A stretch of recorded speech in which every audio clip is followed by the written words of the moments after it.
Now speaking, CHWY, Vice President, Head of Investor Relations. Chewy reported its first quarter 2023 results, with CEO Sumit Singh and CFO Mario Marte joining the call.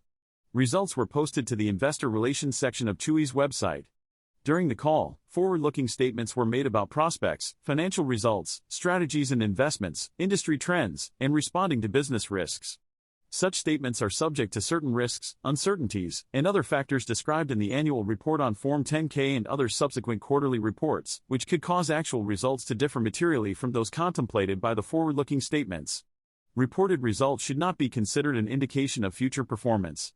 Non-GAAP financial measures discussed during the call have reconciliations provided on the Investor Relations website and in their earnings release and letter to shareholders. The call is being webcast and a replay will be available shortly. Now speaking, Sumit Singh, Chief Executive Officer. Chewy reported a 15% year-over-year increase in net sales for the first quarter of 2021, reaching $2.78 billion. Active customers steadied and net sales per active customer grew 15%, exceeding $500. Autoship customer sales represented nearly 75% of total net sales in the first quarter. Gross margin of 28.4% exceeded expectations and was buoyed by lower than anticipated promotional activity, overall strength in AOV, and better than expected leverage at the freight and packaging level. Adjusted EBITDA margin expanded to a record 4% for the quarter. Chewy is preparing to launch into Canada in Q3 of 2021, focusing on the Greater Toronto Area and leveraging a scaled local third-party fulfillment and logistics partner. The company plans to support its Canada strategy with minimal capex investment until success and scale of the business support such an investment. Chewy launched its fourth automated fulfillment center in Nashville, Tennessee and launched Lemonade as part of the Care Plus suite of wellness and insurance offerings, which are expected to be available nationwide to the majority of customers by next quarter. Now speaking, Mario Marte, Chief Financial Officer. Chewy reported a record-setting quarter with net sales increasing 14.7%, or $356.3 million, to $2.78 billion. Non-discretionary, consumables, and healthcare categories collectively represented 84% of first-quarter net sales. Autoship customer sales exceeded overall net sales growth by 400 basis points, growing 18.6% to $2.08 billion and representing 74.7% of total net sales. The SPAC, the primary measure of customer engagement, grew 14.8% year-over-year to $512, driven by a large customer base that spends more with Chewy over time. Gross margin expanded 90 basis points year-over-year to 28.4%. SG&A, excluding share-based compensation and related taxes, totaled $529.9 million, or 19% of net sales, improving 60 basis points compared to the first quarter of 2022. Advertising and marketing expense was 6.6% of net sales in line with expectations. Adjusted net income increased $41.6 million year-over-year to $87.2 million. Adjusted EBITDA increased $49.7 million to $110.2 million and adjusted EBITDA margin improved 150 basis points to 4%. Capital expenditures were primarily comprised of investments in a new automated fulfillment center and ongoing technology projects. Free cash flow was $126.8 million. Cash and marketable securities at the end of the first quarter were $803.2 million, nearly $200 million higher than the same period last year. Second quarter net sales are expected to be between $2.75 billion and $2.77 billion and full year 2023 net sales guidance is now between $11.15 billion and $11.35 billion, representing growth of approximately 10% to 12%. Full year 2023 adjusted EBITDA margin is anticipated to be 3% and free cash flow is expected to increase alongside the expanded adjusted EBITDA margin. Evercore IC analyst Mark Mahaney inquired, "Can you please explain the sustainability of gross margins going forward and why your revenue outlook suggests a decelerating growth rate in the back half of the year?" Mario Marte replied, Mario here. We had a strong first quarter with leveraged freight and packaging costs and lower than anticipated promotional activity helping us out. Our Q2 guidance is mid-teens growth year-over-year, more than $300 million on an absolute dollar basis, which is more than any quarter in 2022. This includes seasonal fluctuations between quarters, but we're bullish about the rest of the year based on our non-discretionary categories, auto-ship customers, and implied guidance to add about $0.5 billion to the top line in the second half of the year. Sumit Singh replied, "No, Mark, the composition of our growth in the first half of 23 was equal weighting between price and volume. However, second half guidance implies more structural unit growth relative to price. We aren't expecting any material reacceleration of hard goods business in Q2, but we're seeing strong engagement with autoship sales and SPAC. We'll have one more chance to update you as we reach the midpoint of the year. JP Morgan Chase & Company analyst Doug Anmuth inquired, what gives you confidence in long-term active customer growth, and what needs to happen from a macro, attrition, or acquisition perspective for a return to active customer growth?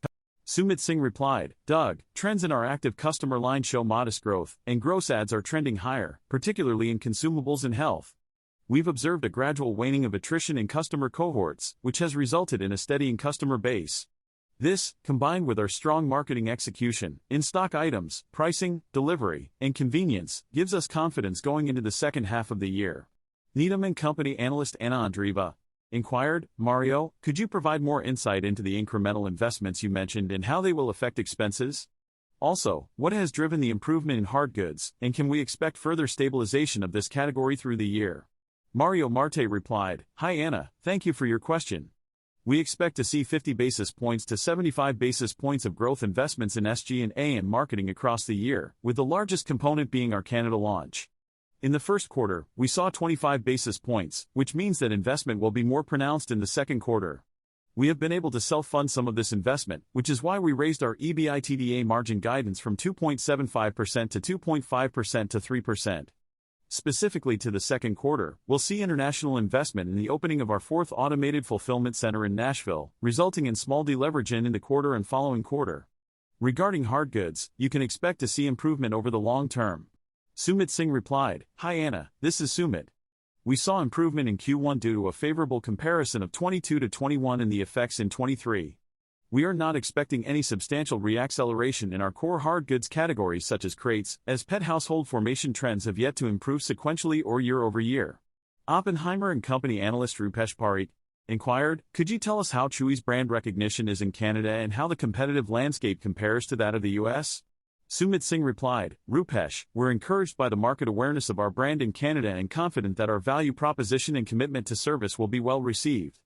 We believe the core inputs driving e-commerce growth are present in Canada, and our insight-driven approach and high-quality execution should result in success. Raymond James analyst Rick Patel inquired, what is your go-to-market strategy for capturing new customers in the Canadian market, and what is the total addressable market size and growth rate? Sumit Singh replied, the Canadian market is projected to grow between $12 billion and $15 billion in the next 4 to 5 years at a slightly higher rate than the US. E-commerce penetration is 1,000 to 1,200 basis points lower than the US, which indicates strong potential for growth. We have a successful playbook from our US operations that we will combine with the customer's needs in Canada to create an attractive value proposition. Our customer acquisition strategy utilizes a full-funnel approach, brand awareness, word of mouth, and strategies to build customer trust. Jefferies analyst Corey Grady inquired, can you provide an update on changes in consumer behavior that you've observed this quarter, such as any signs of trade down or trading up less? Sumit Singh replied, hey, Corey. We're seeing strong customer behavior in non-discretionary categories. Autoship customer sales growth is up 75%, with an improved active customer base and SPAC per customer. Price or ASP inflation is not the main driver of this growth, and we attribute it to better inventory positions, sharper pricing, faster delivery promises and personalized service. As a result, loyalty on our platform is higher and engagement is high. Roth MKM analyst David Bellinger inquired, can you tell us to what extent promotional activity has helped acquire new customers and how you plan to use additional promotions to sustainably increase net actives? Sumit Singh replied, David, comparing Q1 to Q4 is not an accurate measure due to the seasonal relevance of Q4. Year-over-year comparison is a more appropriate indicator, and we saw that there was an increase in promotional activity. This was offset by less than anticipated promotional activity, which helped boost our gross margin strength in the quarter. We use promotions as a tool to test for demand elasticity and to provide value to our customers without leading on price. We make sure that we are competitively priced to maintain profitability. Mario, do you have anything to add? Wells Fargo Securities analyst Brian Fitzgerald inquired, did you see any changes in consumer demand due to macroeconomic issues such as regional banking crises and reduced tax refunds? Wells Fargo Securities analyst Brian Fitzgerald inquired, what can you tell us about Lemonade's entry into the insurance market, and how it will help address the total addressable market? Sumit Singh replied, Brian, we are thrilled to have Lemonade on board and expect to reap the benefits from this decision. Consumers will now have more choice in terms of price points and coverage. We anticipate a positive outcome in terms of revenue and increased flow through to the bottom line. Our quota-to-conversion ratios are improving and overall traffic is increasing as we onboard Lemonade and scale up our services. We are confident that by the end of the year, our offerings will cover a broad range of customers, both from a demographic and psychographic perspective, as well as price point coverage. Mario, do you have anything to add? Sumit Singh replied, Brian, we are very enthusiastic about our current point of view.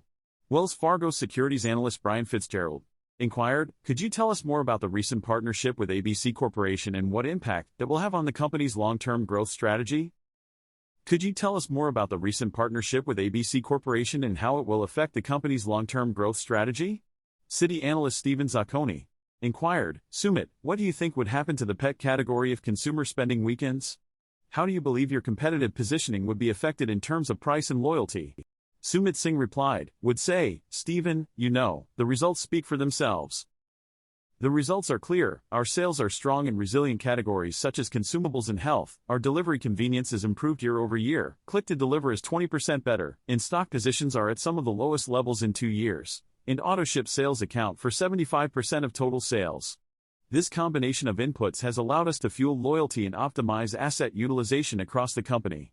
Mario Marte replied, Sumit touched on the key elements that have us well positioned to succeed: brand loyalty, auto-ship program, convenient selection and pricing. We've raised our full-year guidance, so we're confident in our future prospects. Citi analyst Steven Zacconi inquired, would you expect freight to be a tailwind to gross margin for the remainder of the year? Mario Marte replied, our logistics provider has a multi-year contract with us, so our freight and packaging rates are locked in. However, fuel prices may fluctuate from their current level, but that change should be minimal. We have already offset most of the increases on the rate card for 2022 by implementing supply chain transformation initiatives last year that have paid off very well. Sumit Singh replied, Steven, we've been able to pull out an additional 50 to 75 basis points to our freight and packaging over the next few years. We've already seen a significant impact with 15 months of execution. Moving forward, we anticipate fuel variances will remain steady and look for improvements in inventory placements to help further reduce costs. Deutsche Bank analyst Lee Horowitz inquired, can you provide an update on the underlying pet household growth? Have there been any signs of stabilization? Also, what has the progress been like for your advertising data and the ROAS from test customers? What markers are you looking for before rolling out the advertising product to more partners? Sumit Singh replied, in response to the question on underlying pet household growth and advertising data, I can provide 2 data points. Pet household formation is flat, which is an encouraging sign as it's not declining. Additionally, when looking at shelter and rescue adoptions and relinquishments, adoptions are not increasing while relinquishments have steadied. This signals the resilience for inputs that fuel pet growth over time. We are encouraged by our ability to ramp up supply with demand knocking at our doorstep. However, we are being hyper-conscious of expanding ads inventory on pet parent user experience, so we are phase-gating that demand against the available supply. We anticipate a full ramp of this program in 2024. Deutsche Bank analyst Lee Horowitz inquired, success and what kind of ROAS you're looking for. What type of return on ad spend are you seeing with the beta aspect of your business? Sumit Singh replied, at Chewy, we are encouraged by the loyalty of our customers and the unique benefits of our auto-ship program. As a result, our approach to return on ad spend, ROAS, is slightly different from the industry standard. We factor in the power of customer loyalty and lifetime value ROAS when measuring effectiveness. We're pleased to see that this approach is well understood and returns are above industry standard. William Blair & Company analyst Dylan Carden inquired, is it fair to assume that if churn normalizes, net ads will return to pre-pandemic levels similar to 2018 and 2019?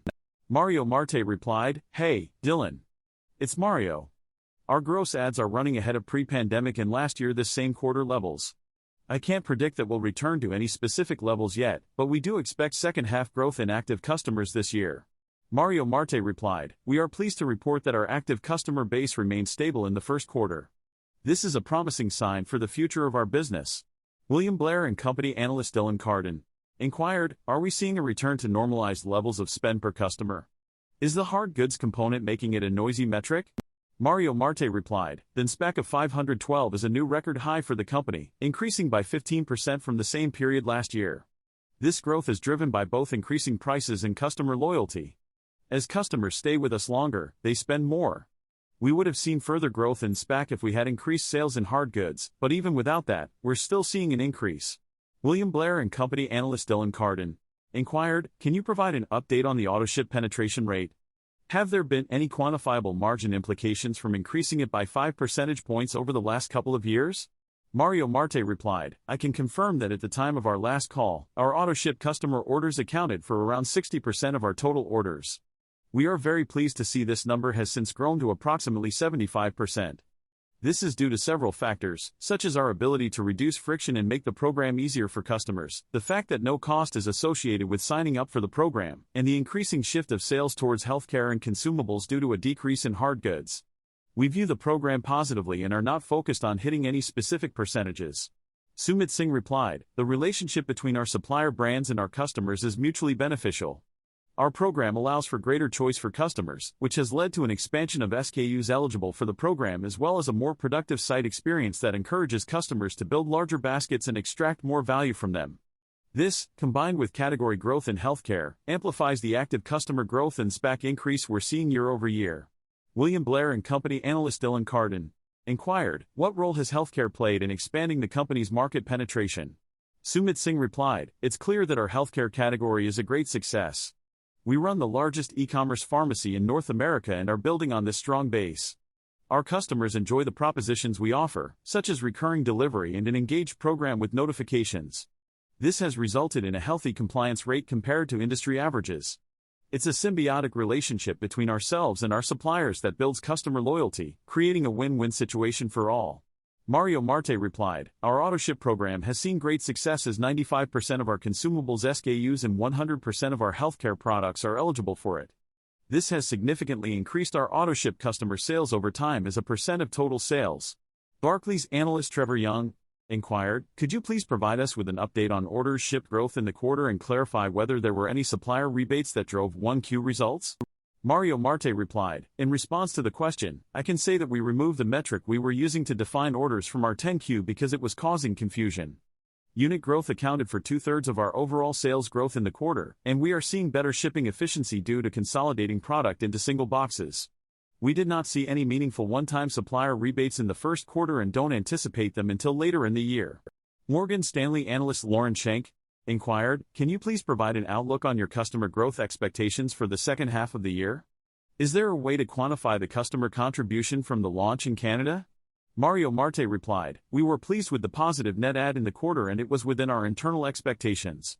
We anticipate that the first half of the year will remain around the mean point, but we expect to see growth in active customers in the second half of the year.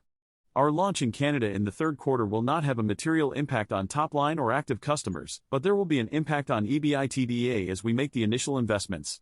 Sumit Singh replied, thank you for your question. We are pleased to report that our company has seen strong growth in the quarter, with an increase of 10% over last year's figures. This is a testament to the hard work of our team and our commitment to delivering excellent products and services to our customers.